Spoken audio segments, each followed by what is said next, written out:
നടൻ ഉണ്ണി മുകുന്ദൻ മർദ്ദിച്ചെന്നാരോപിച്ച പോലീസിൽ പരാതി നൽകി മാനേജർ. കരളത്തടിക്കുകയും തടഞ്ഞു വെക്കുകയും അസഭ്യം പറയുകയും ചെയ്തു. ഇങ്ങനെയുണ്ടോ കള്ളന്മാർ? റിവ്യൂ രേഖപ്പെടുത്തിയതിലെ വിരോധമാണ് പ്രകോപനത്തിന് കാരണമെന്നും എഫ്ഐആർ. ഉണ്ണിമുതൽ എന്നെ മർദ്ദിച്ചു. രാവിലെ എന്നെ വിളിച്ചിട്ട് ഞാൻ താമസ സ്ഥലത്ത് നിന്ന് താഴോട്ട് പാർക്കിങ്ങിലേക്ക് ഇറങ്ങി മർദ്ദിക്കാം. പോലീസ് അന്വേഷിക്കട്ടെ. അതെന്താ ഈ നാട്ടിൽ ക്രമസമാധാനമില്ല? കാലത്ത് പുള്ളിക്ക് കുറെ ഫ്രസ്ട്രേഷൻ കാര്യങ്ങളൊക്കെ ഉണ്ട്. പടങ്ങൾ മാർക്കൊക്കെ ശേഷം പിന്നീട് പടം കറക്റ്റായിട്ട് കിട്ടിയിട്ടില്ല. ഇങ്ങനെ എന്തെങ്കിലുമൊക്കെ പറയുമ്പോഴേ എന്റെ മനസ്സിൽ സന്തോഷമുണ്ട്. പുതിയ പടങ്ങൾ കിട്ടുന്നുണ്ട്. പിന്നെ പുള്ളി സമയം ചെയ്യാനിരുന്ന പടം ഗൂഗിൾ മൂവീസ് ചെയ്യുമെന്ന് പറഞ്ഞു. അവർ പിന്മാറി. അപ്പോൾ അതിൻ്റെ കുറെ ഫ്രസ്ട്രേഷൻ ഉണ്ട്. അപ്പോൾ പുള്ളി ഇവിടെ ഉള്ളവരോടാണ് ഫ്രസ്ട്രേഷൻ തീർക്കുന്നത്. എന്റെ തൊഴിൽ വാങ്ങരുത്. നരിവട്ടം എന്നൊരു പടം ഇറങ്ങി. ഈ അടുത്ത് നരിവട്ടം എന്ന പടം ഞാൻ പ്രൊമോഷൻ ചെയ്തിട്ടുണ്ടായിരുന്നു. അപ്പോൾ ഞാൻ അതിനെ പ്രശംസിച്ച് കൊണ്ടൊരു പോസ്റ്റ് ഇട്ടു. അപ്പോൾ അത് കണ്ടപ്പോഴും ഉണ്ണിക്ക് പിടിക്കില്ല. ഉണ്ണി മുകുന്ദനെതിരായ മാനേജറുടെ പരാതിയിൽ മർദ്ദിച്ചതിന് തെളിവ് കണ്ടെത്താൻ കഴിഞ്ഞിട്ടില്ല എന്ന് പോലീസ്. ഒരു പണിവാളിയെ പോലെ തോന്നുന്നു.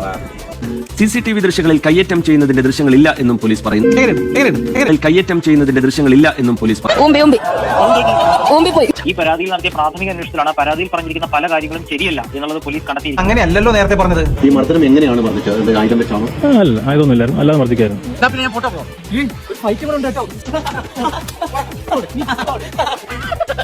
തൽക്കാലം ഇത്രയും മതി.